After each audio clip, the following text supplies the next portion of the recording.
ഇപ്പൊ IPL കൊമ്പന്മാർ വീഴുന്ന സമയം തോന്നിട്ടോ. കാരണം വെച്ചാൽ ടേബിൾ ടോപ്പിലുള്ള എല്ലാവരും ഇപ്പൊ തോറ്റോണ്ടിരിക്കുകയാണ്. കഴിഞ്ഞ മാച്ച് തന്നെ ഞാൻ ഓൾറെഡി പറഞ്ഞിട്ടുണ്ടായിരുന്നു. പഞ്ചാബ് വീണു, RCB വീണു, പിന്നെ ലാസ്റ്റിൽ RR വീണു, ഇന്ന് SRHും വീണിരിക്കുകയാണ്. പോയിന്റ് ടേബിളിൽ ഏറ്റവും താഴെ കിടന്ന്, അതായത് ഏകദേശം ഈ IPL സീസണിന് പുറത്താവുന്ന ഏകദേശം പ്രതീക്ഷിച്ചുകൊണ്ടിരുന്ന ആ ഒരു ടീമിനെ കൈപിടിച്ച് കൊണ്ടുവന്ന ആളായിരുന്നു നമ്മുടെ സ്വന്തം റിങ്കു സിംഗ്. പറഞ്ഞു വരുന്നത് KKRനെ കുറിച്ചാണ്. കഴിഞ്ഞ 2 മാച്ചിൽ ശരിക്കും റിങ്കു സിംഗ് ആണ് ആ ഒരു മാച്ച് വിന്നിംഗ് നോക്ക് കളിച്ചതും. അതുപോലെ തന്നെ ഫീൽഡിലാണെങ്കിലും ആൾ എവിടെയും പറന്നെത്തും, ആളുടെ കയ്യിൽ ക്യാച്ച് ഭദ്രാണ്. അങ്ങനെയായിരുന്നു ശരിക്കും റിങ്കു സിംഗ് ഉണ്ടായിരുന്നത്. As A finisher, as A fielder, 2 രീതിയിലും ഓൾറൗണ്ട് പെർഫോമൻസ് കാഴ്ചവെച്ചുകൊണ്ട് KKRനെ ഇങ്ങോട്ട് മുന്നോട്ട് 2 മാച്ച് അടുപ്പിച്ച് ജയിച്ചു കൊണ്ടെന്നാണ് ആ ഒരു കോൺഫിഡന്റ് തന്നെയാണെന്ന് തോന്നുന്നു ഇന്നലത്തെ മാച്ചിലും കാണാൻ വേണ്ടി സാധിച്ചത്. കാരണം SRHനാണ് ടോസ് കിട്ടിയത്. SRHന്റെ ബാറ്റിംഗ് ചൂസ് ചെയ്തു. ഒബിയസ്ലി SRHന്റെ ഹോം ഗ്രൗണ്ടിലാണ് മാച്ച് നടക്കുന്നത്, അവരുടെ ഗ്രൗണ്ട് സപ്പോർട്ട് ഉണ്ടാവും. ഓക്കെ, ആൻഡ് ഏറ്റവും നല്ല ബാറ്റിംഗ് ടീമും കൂടിയാണ് SRH. അപ്പൊ അതുകൊണ്ട് തന്നെ ബാറ്റിംഗ് തെരഞ്ഞെടുത്തതിലൊന്നും പറയാൻ പറ്റില്ല. പക്ഷേ KKRന്റെ ബൗളിങ്ങിന്റെ മുന്നിൽ SRH ഒന്ന് വീണുപോയി എന്ന് വേണം പറയാൻ. കാരണം എന്താ വെച്ചാൽ എപ്പോഴും SRH ഫസ്റ്റ് ബാറ്റ് ചെയ്യുന്ന സമയത്ത് ഒരു 200-240 റേഞ്ച് ഒക്കെ ഈസി ആയിട്ട് അടിക്കാൻ പറ്റുന്ന ഒരു ടീമാണ്, പ്രത്യേകിച്ച് അവരുടെ ഹോം ഗ്രൗണ്ടിൽ കളിക്കുന്ന സമയത്ത്. പക്ഷേ ഇന്നലെ KKRന്റെ ബൗളേഴ്സും അതുപോലെ തന്നെ ഫീൽഡേഴ്സിൽ എടുത്തു പറയേണ്ട ആ ഒരു ക്യാച്ചിങ് എഫിഷ്യൻസിനെ കുറിച്ചാട്ടോ. കാരണം ക്യാച്ചുകളൊന്നും ഇന്നലെ പാഴാക്കിയിട്ടുണ്ടായിരുന്നില്ല. കാമറൂൺ ഗ്രീൻ ആണെങ്കിലും അജിങ്ക്യ രഹാനെ ആണെങ്കിലും അവരൊക്കെ കറക്റ്റ് ആയിട്ട് 2 ക്യാച്ച് ഏകദേശം അവർ എടുത്തിട്ടുണ്ടായിരുന്നു. അപ്പൊ ആ ക്യാച്ചസ് ഒക്കെ കറക്റ്റ് ആയിട്ട് വന്നിട്ടുണ്ടായിരുന്നു. ആൻഡ് മറ്റുള്ളവരും ആരും വിടാൻ നോക്കുന്നുണ്ടായിരുന്നില്ല. കയ്യിൽ വന്ന ക്യാച്ച് ആണെങ്കിൽ എങ്ങനെയെങ്കിലും അവർ എടുക്കുകയും ചെയ്യും. ഈവൻ കയ്യിൽ വരാത്ത ക്യാച്ച് ആണെങ്കിലും അത് ക്യാച്ച് എടുക്കാനൊരു ട്രൈയും എപ്പോഴും ചെയ്യാറുണ്ട് KKR. അത് ഇന്നലത്തെ മാച്ചിൽ കംപ്ലീറ്റ്ലി കാണാൻ വേണ്ടിയിട്ടുണ്ടായിരുന്നു. ക്യാച്ചസ് വിൻ ദ മാച്ചസ് എന്ന് പറയുന്ന പോലെ ഇന്നലത്തെ ആ ക്യാച്ചസ് ഒക്കെ കറക്റ്റ്, പ്രത്യേകിച്ച് അനുകൂൽ എടുത്ത ക്യാച്ചും പൊളിയായിരുന്നു. ആ ഒരു ബൗളിംഗ് ചെയ്ത സമയത്ത് റിട്ടേൺ ക്യാച്ച്, അത്രയും ഗ്രൗണ്ട് ലെവലിൽ വന്നൊരു ക്യാച്ച്, ഈവൻ അമ്പയർ പോലും ഫസ്റ്റ് നോട്ടത്തിൽ ഇല്ല അത് ക്യാച്ച് അല്ല, അല്ലെങ്കിൽ ഒന്ന് ചെക്ക് ചെയ്യണം എന്ന് പറഞ്ഞ ഒരു സംഭവത്തിന് പക്ഷെ അനുകൂൽ അത്രയും കോൺഫിഡന്റ് ആയിരുന്നു. അനുകൂൽ എടുത്തതും കറക്റ്റ് ആയിട്ടുള്ള ഒരു ക്യാച്ച് തന്നെയായിരുന്നു. അതും വലിയ വിക്കറ്റാണ് പാറ്റ് കമിൻസിന്റെ.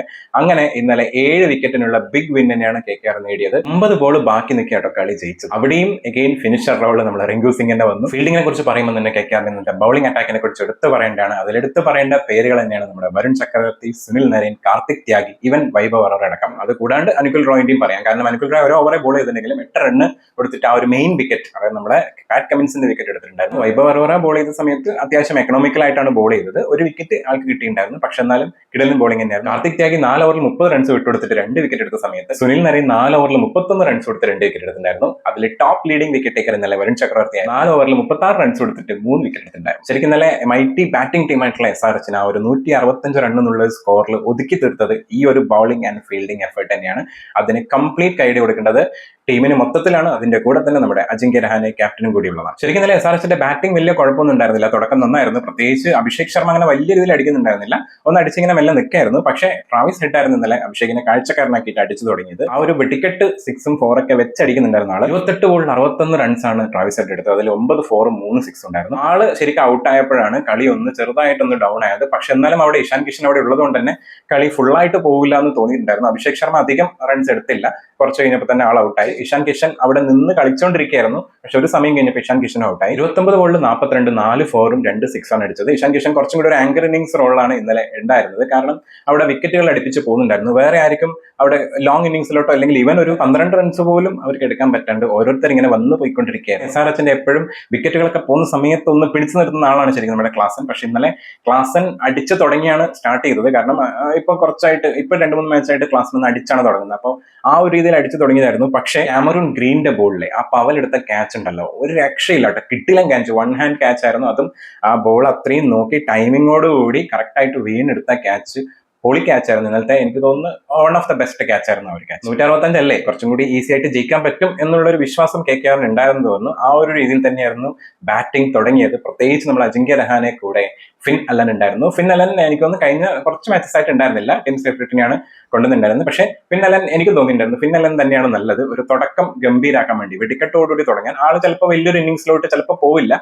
പക്ഷെ എന്നാലും ആ ഒരു കുറച്ച് ബോളിൽ അതിന്റെ ഡബിൾ റൺസ് എടുക്കാന്ന് പറയില്ലേ, ആ ഒരു രീതിയിലുള്ള കളിയാണ് ശരിക്കും ഫിൻ അലൻ എപ്പോഴും കളിക്കാറുള്ളത്. ഇന്നലെയും അങ്ങനെ തന്നെയാണ് തുടങ്ങിയത്. വെടിക്കെട്ട് തന്നെയായിരുന്നു സ്റ്റാർട്ടിങ്. 13 ബോളിൽ 29 റൺസാണ് എടുത്തത്. 3 4ഉം 2 6ഉം. രഹാനെ ഇന്നലെ ഒരു ക്യാപ്റ്റന്റെ നോക്കാണ് കളിക്കാൻ നോക്കിയത്. വിക്കറ്റുകൾ പോകാണ്ടിരിക്കാൻ വേണ്ടി കുറച്ചു നേരം പിടിച്ചു നിന്നായിരുന്നു. 36 ബോളിൽ 43 റൺസാണ് എടുത്തത്. അതിൽ 4 4ഉം 1 6 ഉണ്ടായിരുന്നു. രഹാനെ ഔട്ട് ആവുന്നത് വരെ കൂടെ അടിപൊളിയായിട്ട് തന്നെ നിൽക്കുന്നുണ്ടായിരുന്നു നമ്മുടെ അങ്കരീഷ് രഘുവംശി. രഘുവംശിയുടെ നോക്ക് എടുത്തു പറയേണ്ടതാണ്. ആ ഒരു സമയത്ത് ആങ്കർ ഇന്നിംഗ്സോട് കൂടി അടിക്കേണ്ട സമയത്ത് അടിച്ച് ആ ഒരു രീതിയിൽ കളിക്കായിരുന്നു ശരിക്കും നമ്മുടെ അങ്കരീഷ് രഘുവംശി. 47 ബോളിൽ 59 റൺസാണ് ആണ് എടുത്തത്. 5 4ഉം 2 6 അടിച്ചിട്ടുണ്ടായിരുന്നു. ഇത്രയൊക്കെ ആക്കിയിട്ട് രഹാനെയും രഘുവംശിയും കൂടി ഔട്ടായപ്പോൾ പിന്നെ നമുക്കറിയാമല്ലോ ഫിനിഷർ റോള് നമ്മുടെ റിങ്കു സിംഗ് ആണ് വന്നത്. റിങ്കു സിംഗിന് കാര്യങ്ങൾ അധികം വെച്ച് നീട്ടാൻ താല്പര്യം ഉണ്ടായിരുന്നില്ല. 11 ബോളിൽ 22 റൺ എടുത്തിട്ട് ആള് ആ കളി അങ്ങോട്ട് തീർത്തു. അവസാനം 10 ബോൾ ബാക്കി നിൽക്കെ 7 വിക്കറ്റിന്റെ ഒരു ബിഗ് വിൻ തന്നെ KKRന് നേടാൻ സാധിച്ചു. അതുകൊണ്ട് തന്നെ ഇനി എന്തായിരിക്കും അടുത്ത മാച്ചിലൊക്കെ സംഭവിക്കാൻ പോകുന്നത് ഭയങ്കര ക്യൂരിയസ് ആണ്. കാരണം ഇങ്ങനെയാണ് ഇപ്പം നടന്നുകൊണ്ടിരിക്കുന്നത്. ഈവൻ ഇന്നത്തെ ഡബിൾ ഹെഡർ രണ്ടാമത്തെ മാച്ചിലും ഒരു വലിയ സംഭവം ഉണ്ടായിരുന്നു, അതിനെക്കുറിച്ച് ഞാൻ പറയാം.